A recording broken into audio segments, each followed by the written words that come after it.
Los castillos amenazan ruina. Francisco era demasiado joven para absorber sin pestañear aquel golpe.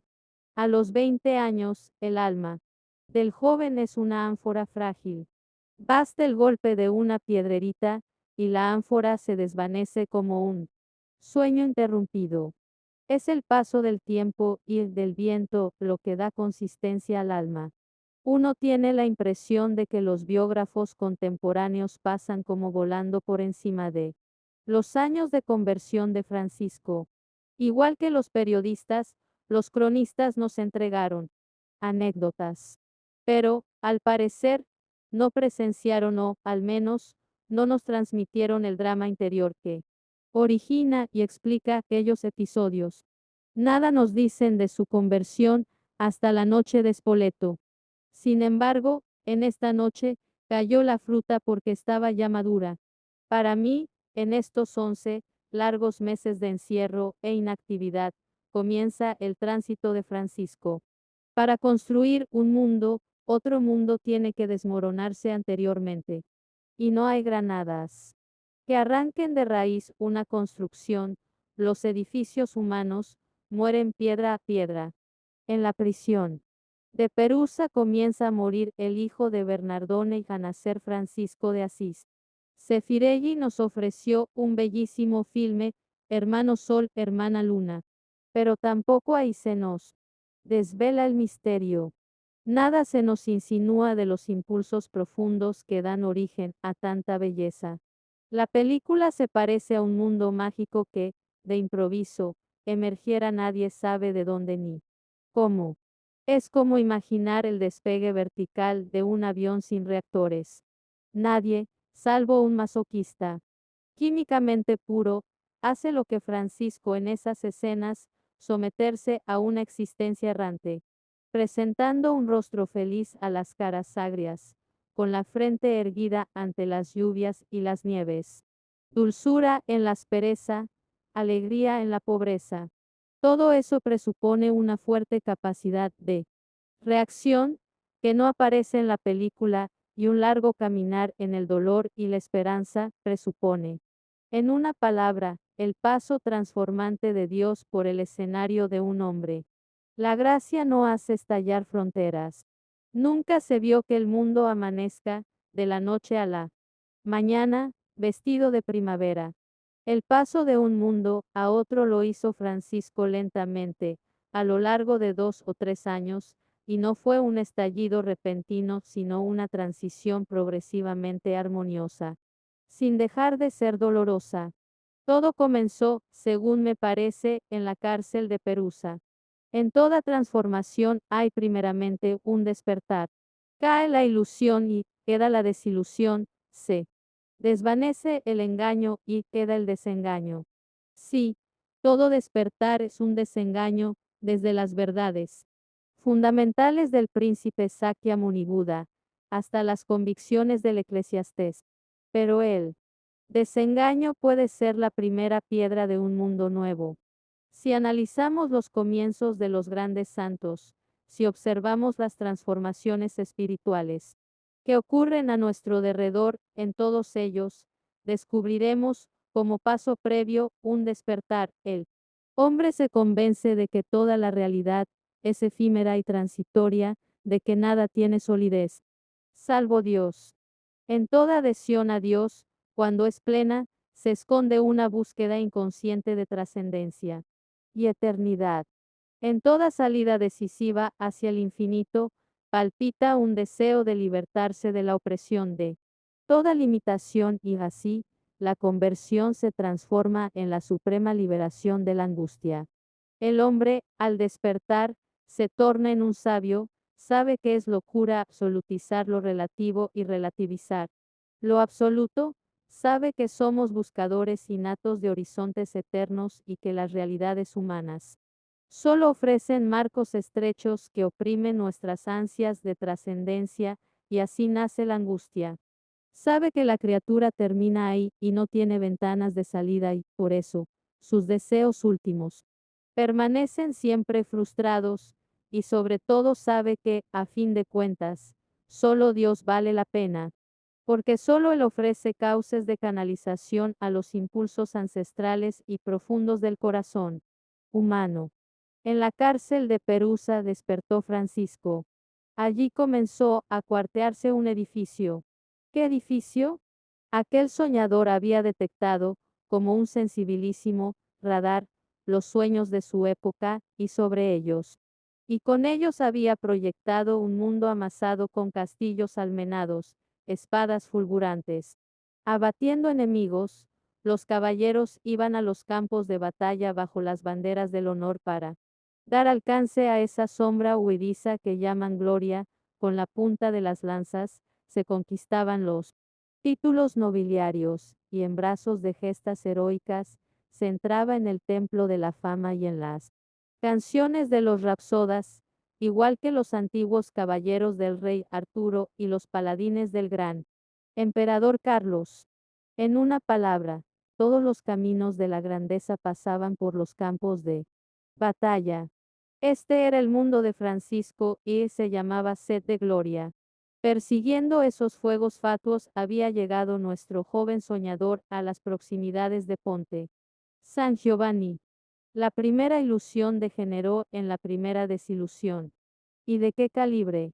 Soñar en tan altas glorias y encontrarse con tan humillante derrota, y en el primer intento. Era demasiado. Y ahí mismo le esperaba Dios. En los castillos levantados sobre dinero, poder y gloria no puede entrar Dios. Cuando todo resulta bien en la vida, el hombre tiende insensiblemente a centrarse sobre sí mismo, gran desgracia porque de él se apodera el miedo de perderlo todo, y vive ansioso, y se siente infeliz. Para el hombre, la desinstalación es, justamente, su salvación. Por eso, a Dios Padre, si quiere salvar a su Hijo, arropado y dormido sobre el lecho de ya gloria y el dinero, no le queda otra salida que darle un buen empujón.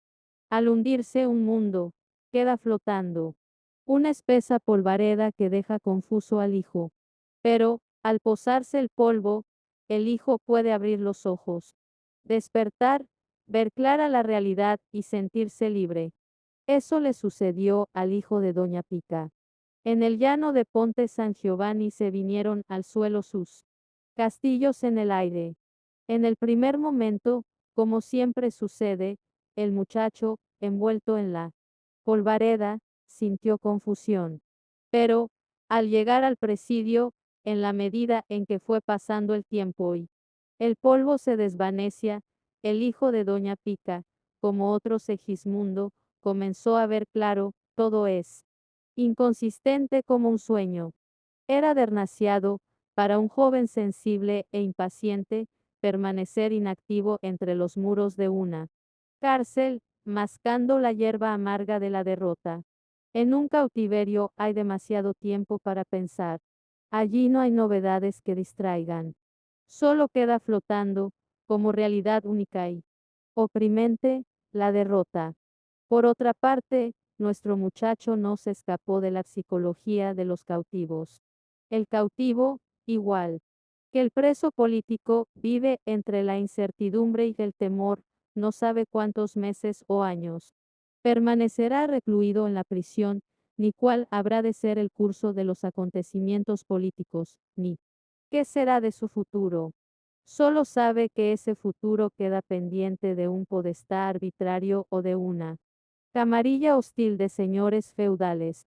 Por otra parte, nuestro joven estaba bien informado de que los cautiverios y derrotas son el alimento ordinario en la vida de las aventuras caballerescas. Pero otra cosa era experimentarlo en carne propia y por primera vez. El que todavía no estaba curtido por los golpes de la vida ligera. Además, de natural tan sensible. La crisis comienza. Frente a las edificaciones que hoy suben y mañana bajan, frente a los emperadores que hoy son carne y mañana sombra, frente a los nobles señores que son silenciados para siempre por la punta de una lanza, hay otro señor cabalgando sobre las estepas de la muerte. Otro emperador al que no le alcanzan las emergencias ni las sombras, otra edificación que tiene estatura eterna.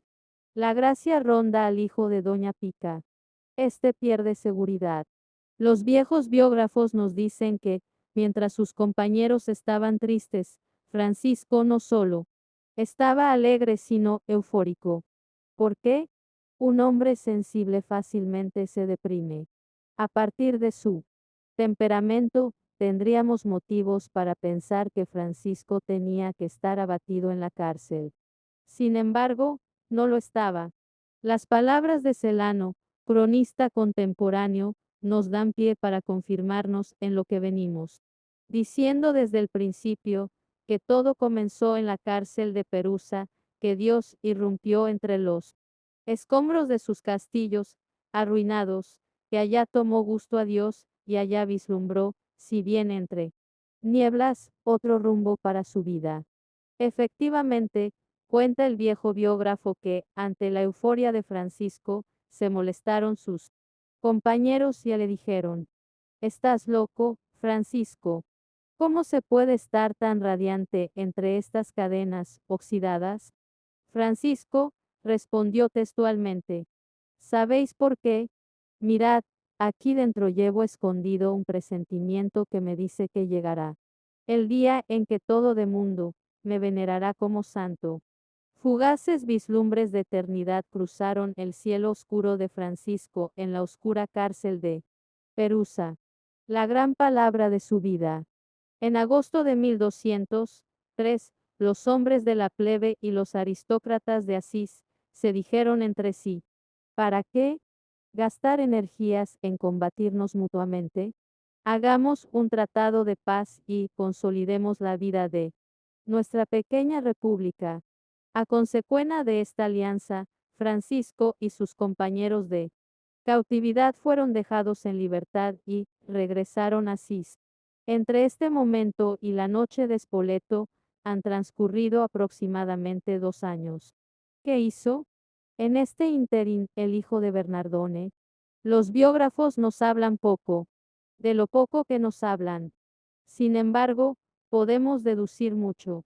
Para desgracia nuestra, no sé si decir para desgracia, también, de la Iglesia e incluso para la historia humana, Francisco, a lo largo de su vida, fue extremadamente reservado en lo referente a su vida profunda, a sus relaciones con Dios. No hay hombre que haya guardado su secreto profesional con tanta fidelidad como aquel hombre sus comunicaciones con Dios. Normalmente era comunicativo. Por eso el movimiento que originó tiene carácter fraterno o familiar. Pero en lo referente a sus experiencias espirituales, se encerraba en un obstinado círculo de silencio y nadie lo sacaba de ahí. Fue fiel hasta las últimas consecuencias a aquello que, en su época, se llamaba Sigium Regis, el secreto del rey.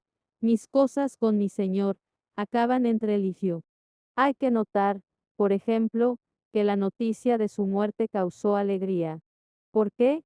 No porque hubiera fallecido Francisco, naturalmente, sino porque ahora sí se podían contemplar y palpar sus llagas. Durante 3 años ocultó celosamente aquellas señales misteriosas que llevaba en su cuerpo.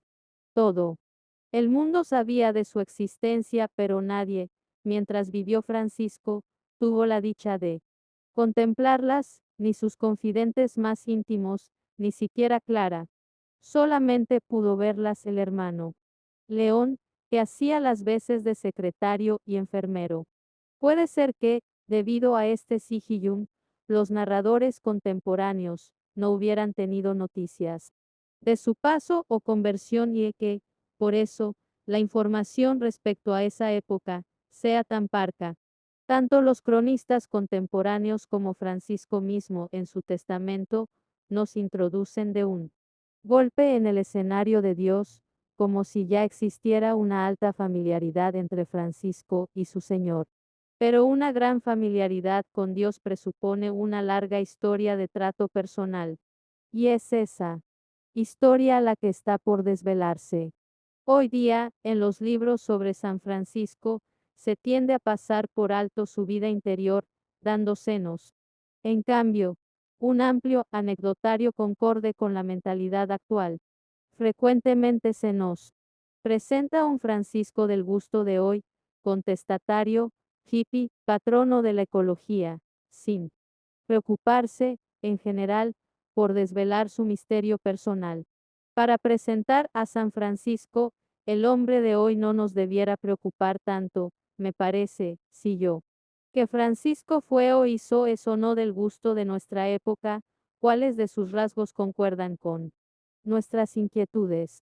Por ese camino desenfocamos a San Francisco y traicionamos al hombre de hoy. Lo correcto y necesario es mirar a Francisco desde dentro de él mismo, incluyéndolo en su entorno vital, y así descubrir su misterio, y sin duda ese misterio será respuesta para hoy y para los siglos futuros. ¿Qué es el misterio de un hombre? En lugar de misterio, ¿qué otra palabra podríamos utilizar? Secreto, enigma, explicación, carisma, un algo aglutinante y catalizador. Tengo la convicción de que todos los misterios, uno por uno, bajan desvelados a la sepultura y duermen allá. Su sueño eterno. En todos los individuos, su misterio está retenido entre los pliegues de los códigos genéticos, impulsos vitales, ideas e ideales, recibidos desde la infancia. Pero en el caso de Francisco encontramos, además, una personalidad singular tejida con fuertes contrastes que hacen más difícil captar su secreto. Sin embargo, para descifrar el enigma de San Francisco tenemos un cable, Dios. He ahí la gran palabra de su vida. Dios pasó por sus latitudes. Dios tocó a este hombre. Dios se posó sobre este hombre. Dios visitó a este amigo. Y con este hilo conductor comienza a entenderse todo. Ahora vemos cómo los contrastes pueden estructurar una personalidad coherente y armónica. Comprendemos también cómo el hombre más pobre del mundo podía sentirse el hombre más rico del mundo, y tantas cosas. Existe el principio del placer. Todo ser humano, según las ciencias del hombre, actúa motivado, en algún sentido, por el placer. Francisco de Asís, sin el Dios vivo y verdadero, podría ser encasillado en cualquier cuadro clínico, como un psicópata. Todos sus sublimes disparates, su amor apasionado a Nuestra Señora la pobreza, su reverencia por las piedras y gusanos, su amistad con los lobos y leprosos, el presentarse a predicar en ropa interior, el buscar la voluntad divina dando vueltas como un trompo, dan pie para pensar en el desequilibrio de una persona. Lo sublime y lo ridículo se tocan casi siempre. La frontera que divide lo uno de lo otro se llama Dios. Sí, Dios hace que lo que parece ridículo sea sublime. Dios es aquella fuerza revolucionaria que hace saltar las normalidades, despierta las dormidas potencialidades humanas y las abre hacia actitudes sorprendentes y hasta ahora desconocidas. De una piedra es capaz de extraer hijos de Abraham, y de cualquier hijo de vecino puede sacar ejemplares absolutamente originales. Con esta palabra Dios, el enigma de Francisco de Asís, queda interpretado, su secreto descifrado. Como vivimos en un mundo secularizante, existe el peligro y la tentación de pretender presentar al mundo de hoy un Francisco sin Dios o un Dios con sordina o en tono menor. Y, en este caso, San Francisco comienza a parecerse a una bellísima marioneta que hace acrobacias prodigiosas, pero todo es fantasía, aquello no toca suelo, no explica el misterio de Francisco. Nos podrán dar rasgos de su vida, que conmueven a los románticos, hechos que seducen a los pies, antecedentes históricos por los que los ecologistas lo consideran como su precursor, pero el misterio profundo de Francisco queda en el aire, sin explicación. Basta abrir los ojos y mirar sin prejuicios, desde el primer instante, nos convenceremos de que Dios es aquella fuerza de cohesión que arma la personalidad vertebrada y sin desajustes de Francisco de Asís.